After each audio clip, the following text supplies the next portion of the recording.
Welcome everyone to the pre-conference CoRSAL workshop. I've pre-recorded this presentation about a week before the workshop in case of any last-minute tech problems.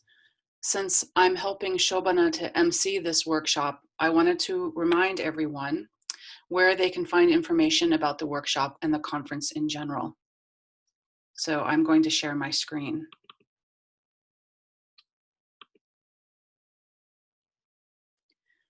Also, they can find the planned schedule for this particular workshop, although there may be a couple of internal timing switches, scheduling switches. Shobana approached me a few weeks ago and asked if I would help her MC a workshop that seeks to better understand individual researcher needs and experiences in terms of the materials they have gathered in their careers and how they imagine these materials being archived for the preservation of materials and different types of access by different individuals to these materials. So I'd like to begin this workshop with a discussion not of my own history and needs so much, but rather a comparative presentation of those histories and needs as shared by three colleagues that I've interviewed, all of whom have gathered and or who have worked with materials from Bodish or Newaric languages within Tibeto-Burman or Trans-Himalayan. Why interviews? As I mentioned a moment ago, I have personally benefited, or my work has specifically benefited from support to prepare and deposit materials from my own field works, particularly between 2012 and now in Nepal. And those materials have been prepared and deposited into special collections within the Tibetan and Himalayan Library at the University of Virginia. So I've had funding to help me with that. Rather than talk about my own situation, which has been supported, I wanted rather to get feedback from other scholars who work in areas similar to mine regarding their accrued materials and their plans for collections. I also wanted their opinions on desired characteristics of existing or imagined repositories. So here are the interviewees, here are the people I've interviewed, and these are all probably familiar faces to you. I interviewed Carol Giannetti, who was my dissertation supervisor and is also an emeritus professor, UC Santa Barbara, and currently she's embarking on a second career of sorts as the vice provost for graduate and postdoctoral programs at NYU Abu Dhabi. And we all know her from her groundbreaking work on Dolakha Newar and research on Newar in general, and also on family organization within Tibeto-Burman Trans-Himalayan. I also interviewed Nathan Hill, who is a reader in Tibetan and historical linguistics at the School of Oriental and African Studies. And again, a number of us know Nathan from his work. And then I also interviewed John Archer, who's kind of an up-and-comer in the field. He's actually submitted his completed thesis for review before the Viva examination. So he will be earning his PhD either this year or next year. And his work, his field work and his thesis are on a language Mueke, which is spoken in Mugu district. So he's worked in Jumla, but he's also worked in Mugu village, which I'll say more about. I did also approach researchers at Tribhuvan University in Kathmandu, but I didn't get a response from them. And I'm hoping to be able to talk to them in the future and talk more about their experiences and their needs as well. So as I've just talked about, they represent different stages in their professional careers. They also represent different but not conflicting approaches towards working with field materials.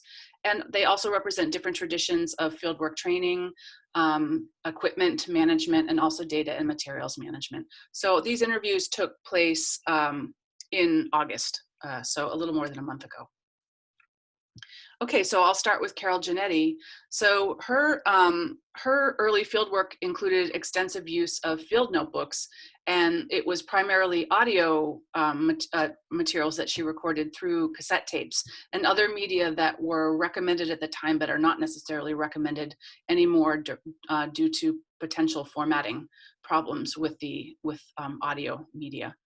Now, her field notebooks were all carefully annotated, and I know because I've seen them, and she also instilled that in me as a field worker.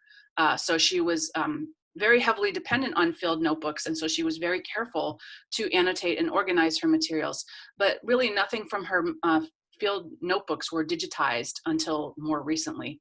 But because of her place of employment at a major research university, Carol had the benefit of the university resources to be able to seek funds to hire students to help her scan her notebooks and to also update, digitize and update various analog sound files, and to prepare those materials, to catalog them and provide metadata according to various standards. Her initial plan is to archive the materials with the University of California Library, but at the same time, she wonders if scholars or other users would intuitively know to look there to access her collections. So she has some outstanding questions about that.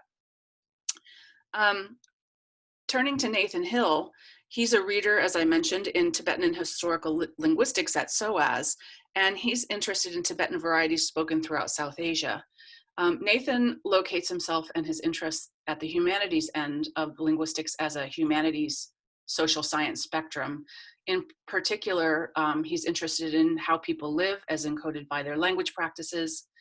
His interests in archive materials lie in both old text digitization, so taking older materials and digitizing them, and also the value of oral histories that surround these older materials and their use and relevance to the communities. Nathan values archive materials that preserve these types of dynamics, and he does that more so, he values that type more so than materials that are born strictly of stimulus approaches and methods. As a scholar, he's concerned about issues of access and also long-term embargoes because he wants people to be able to have access to materials. This matters with our relationship, he says, to the data contained in these materials, and reflects a more general concern about the relatively small size of our particular academic community, and the need for these materials to be available to facilitate good analysis and future examination practices and procedures.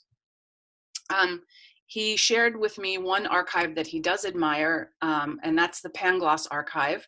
I have a link to it on the next slide, but probably most of you are familiar with it. It's a multi-institutional repository collaboration, and he admires it because it employs indexing of catalog materials at extremely micro levels, and it's also totally open access to scholars or anybody who's interested in using those materials.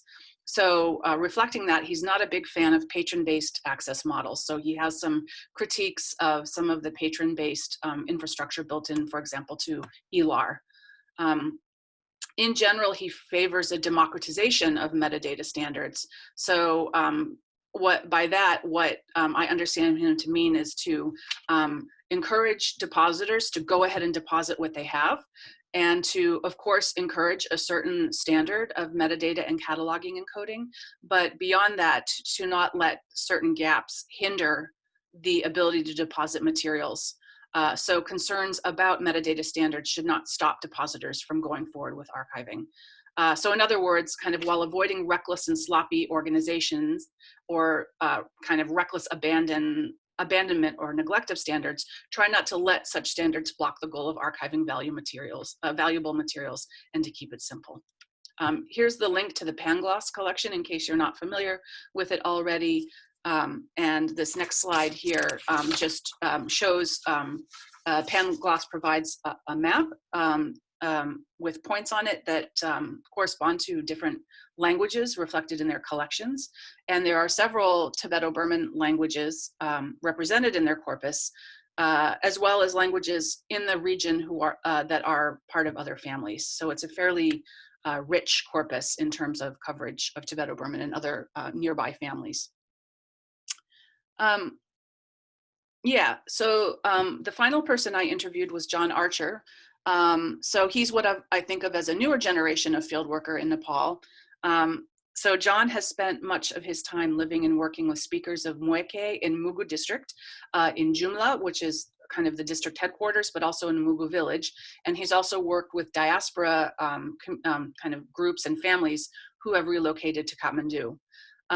He's also volunteered as an English teacher in the local schools in Mugu district. And so he has familiarity with language pedagogical practices that are in play in these schools, and also the materials that teachers and students have access to.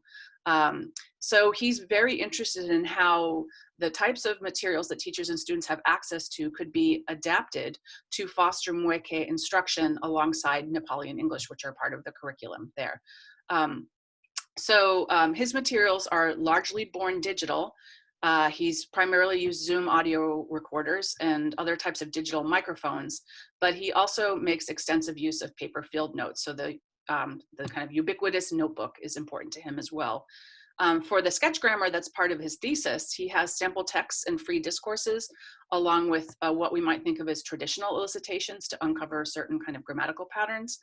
But his thesis also is an information structure analysis, a focus analysis.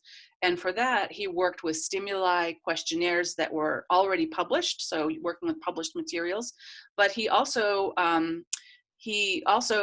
kind of, what I think of him doing is kind of hacking or modifying published stimuli or task sets to better represent the situations of field work in which he finds himself, in which we also find ourselves. So to make those stimuli a little more relevant to the daily lives and habits and behaviors of people who live in Mugu district. I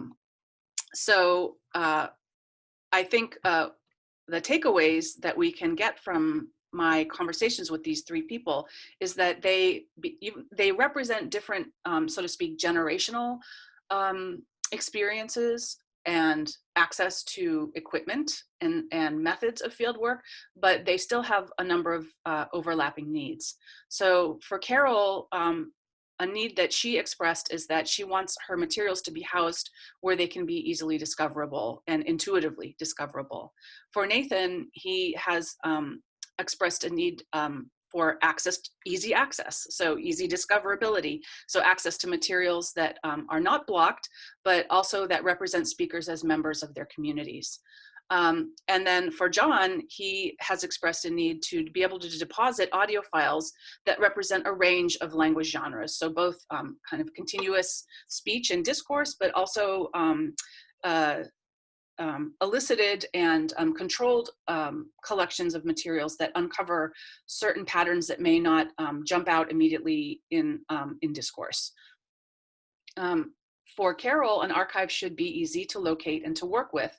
And for Nathan, which kind of builds upon Carol's observation, an archive should be comprehensive and rich and should reflect language as practiced and valued by the community. For John, he wants materials to not only reflect practices and values, but also to perhaps be applicable to community needs in either preservation or revitalization or formalization in certain types of public domains like local schools. So kind of takeaways from each of these interviewees. If you're, Carol has benefited from being part of a large institutionally well-structured academy. So an institution for higher education that has resources for faculty and students. So if one is there, I would also say that's true in my situation. I'm not at a PhD granting institution. However, we do have undergraduate and postgraduate. So we have a pretty healthy Office of Research and Projects that looks to support the scholarship and the scholarly activities of its faculty. So if one finds oneself in that environment, they should look for institutional internal resources if they're there to help prepare their materials. For Nathan, depositors should not let cataloging and certain metadata standards necessarily prevent them from archiving important materials. They should just go forward and try to make these materials available. And for John, unrestricted access should also apply beyond the academy and beyond researchers, also to community members. So thank you for hearing my presentation, and I'm hoping that we get a lot of good discussion and information out of the rest of this workshop.